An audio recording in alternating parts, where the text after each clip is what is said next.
coconut oil. Minyak kelapa organik tanpa bau. Apa dia minyak organik, kelapa organik tanpa bau? Kenapa? Mula-mula kita tengok saja namanya. Odorless. Maknanya dia tidak berbau. Dia tak ada bau apa-apa pun. Ya, maknanya dia tak ada bau apa-apa pun. Yang kedua, organik. Ya, maknanya dia organik. Produk-produk yang diproses menggunakan bahan kimia tidak dapat certified organik. Coconut oil. Ya. Jadi, ini adalah ukur. Kalau you tengok dekat sini, ada dia punya tulisan ni 100% organik. Maknanya dia 100% organik dan dia odorless. Maknanya dia tidak ada bau. Dia tanpa bau. Dan dia kolesterol free. Of course, minyak kelapa adalah kolesterol free. Kolesterol pun tak ada apa pun.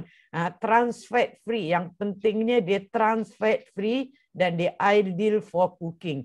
Trans fat free ini sangat-sangat penting. Dia menggantikan semua minyak-minyak yang dekat luar yang tidak ada benda-benda ini. Maknanya yang tak organik, yang tak odorless. Jadi dia adalah trans fat free. Maknanya dia tidak mengandungi trans fat. Dia diproses dengan dia diproses tanpa menggunakan bahan kimia.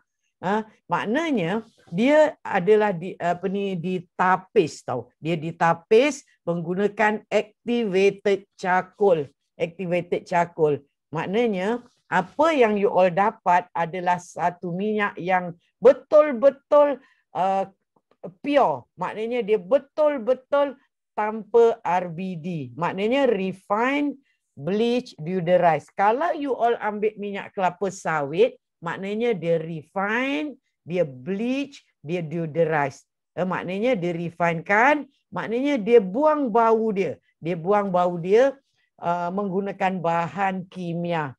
Dan dia buang bau ni menggunakan bahan kimia dan dia juga membuang warna. Kalau minyak itu sepatutnya adalah putih, tapi bila dia ada bahan-bahan yang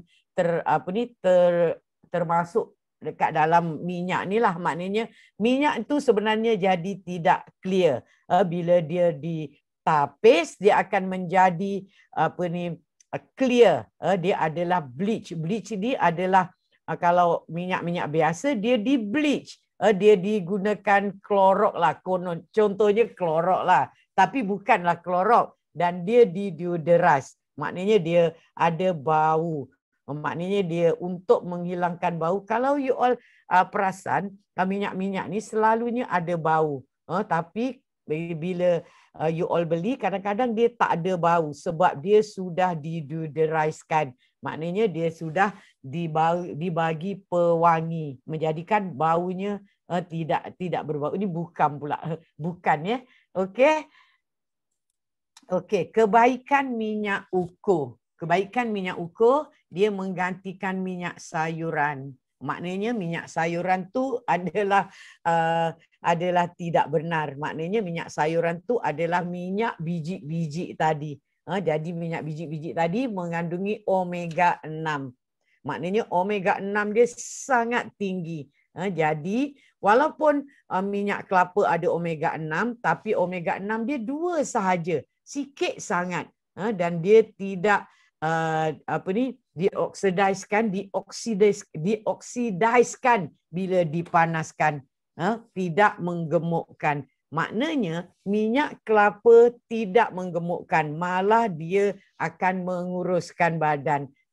Dia tidak meningkatkan risiko cardiac artery disease, cardiac disease, tidak meningkatkan risiko autoimmune disease dan tidak menyebabkan kanser.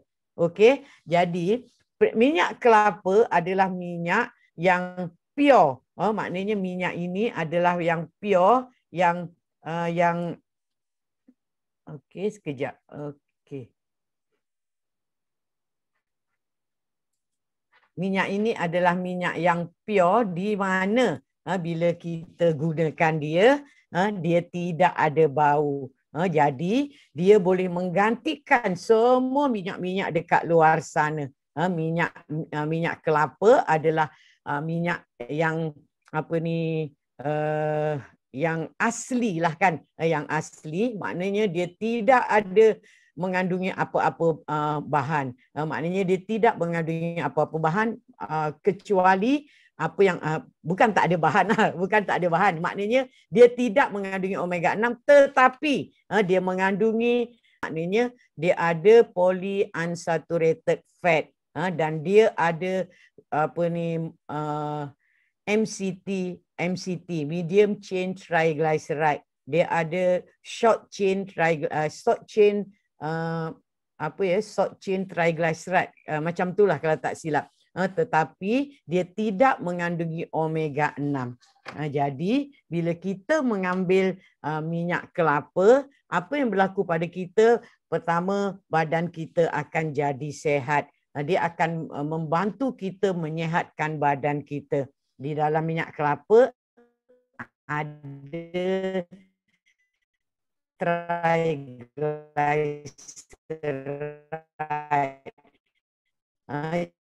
Jadi bila kita makan mengandungi minyak kelapa, jadi akan jadi lebih sehat. Dia akan menstimulat, merangsang otak kita dengan untuk supaya kita ingatan kita akan jadi lebih tajam. Kita akan, kalau orang-orang yang ada masalah stroke, dia akan cepat pulih. Kalau ada orang-orang yang ada masalah Alzheimer disease, dia akan jadi cepat pulih. Dia akan juga untuk orang-orang yang ada masalah sawan, dia juga boleh memulihkan sawan. Jadi maknanya minyak kelapa adalah satu minyak yang pelbagai guna.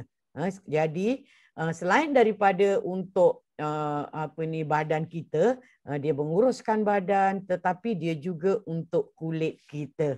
Kalau you all ada eczema contohnya, you all minumlah minyak kelapa. Maknanya you all akan minyak kelapa akan masuk ke dalam perut kita dan dia akan membantu memulihkan apa yang berlaku kat dalam perut kita. Apa yang berlaku pada orang yang ada eczema? Orang ada eczema kat dalam perut dia, dia punya bakteria baik, bakteria jahat dia tidak seimbang. Bakteria baik gunanya adalah untuk apa? Gunanya adalah untuk untuk kita banyak gunanya, terutamanya gunanya adalah untuk mengeluarkan lendir. Bila bakteria baik mengeluarkan lendir, maknanya permukaan usus kita disaluti oleh lendir. Lendir-lendir ini akan menyebabkan proses pergerakan makanan itu jadi lancar. Dia akan menyebabkan kita tidak cirit. Lagi satu, bakteria baik ini gunanya adalah untuk membantu proses peristalsis ataupun pergerakan usus. Maknanya usus kita bergerak dengan cepat. Apa yang berlaku pada orang-orang yang ada masalah diabetes ini, usus dia bergerak lambat sebab dia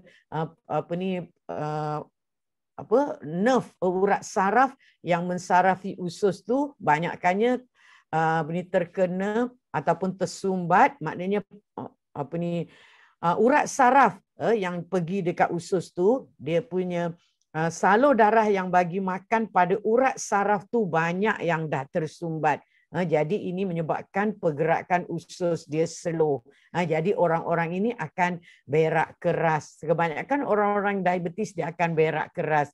Dengan mengambil minyak ini, salah satu puncanya adalah dia untuk membetulkan permukaan usus ini. Maknanya permukaan usus ini akan pulih seperti biasa.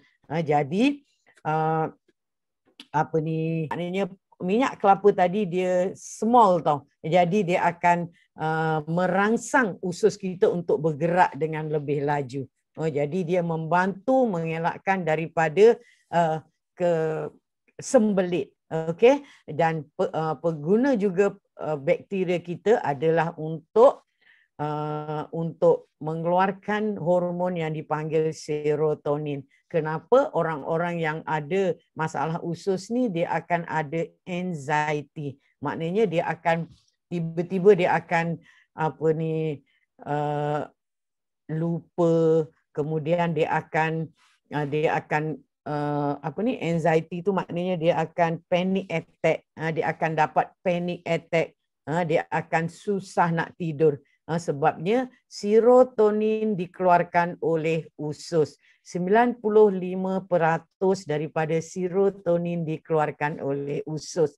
Maknanya bila usus kita ada masalah, 95% daripada serotonin itu jadi kurang. Mungkin dia tinggal 60%. Lagi teruk kalau dia dah berlaku lama, maknanya dia sudah tinggal mungkin 40%. Masa inilah you dah dapat macam-macam masalah. Dan ini boleh dibetulkan dengan minum makan minyak kelapa salah satunya. Okey. Okey. Selain daripada sekejap 62. Selain daripada untuk yang dipanggil untuk membetulkan usus, maknanya minyak kelapa ni juga digunakan dalam makanan kita. Maknanya macam mana cara kita nak menggunakan minyak kelapa. Sekejap. Okey, pelbagai cara menggunakan ukur, okey, masukkan dalam makanan. Maknanya kalau kita buat makanan seperti kerabu, seperti BPC, seperti kari, contohnya adalah menumis, kita boleh masukkan dalam makanan. Maknanya kita boleh makan saja dengan menggunakan ukur. Ukur saja pun boleh kita makan. Kemudian kita guna untuk memasak. Dia adalah perfect oil untuk memasak. Maknanya dia tidak mengandungi omega 6. Dia juga yang paling perfect untuk membakar. Sebab smoke point dia sangat-sangat rendah.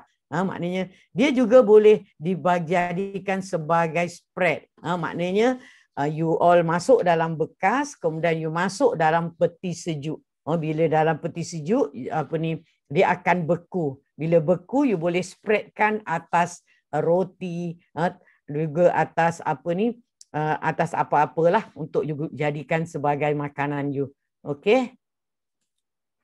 Untuk menggoreng, dia perfect oil untuk menggoreng. Jadi bila kita gunakan ukur ni, dia smoke point dia sangat rendah. Maknanya dia lambat menjadi aldehyde. Jadi you all boleh gunakan ukur sebagai minyak untuk menggoreng. Tetapi menggoreng memanglah tak berapa bagus kan. Okey, selain daripada itu dia juga boleh digunakan untuk rambut dan kulit, terutamanya untuk orang yang eczema. Okey, jadi dan pelbagai lagi kegunaan minyak ukur. Okey. Jadi itu adalah berkenaan minyak ukur. Ada apa-apa soalan?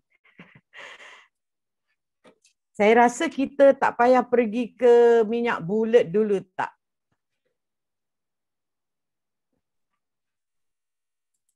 Boleh, tak boleh.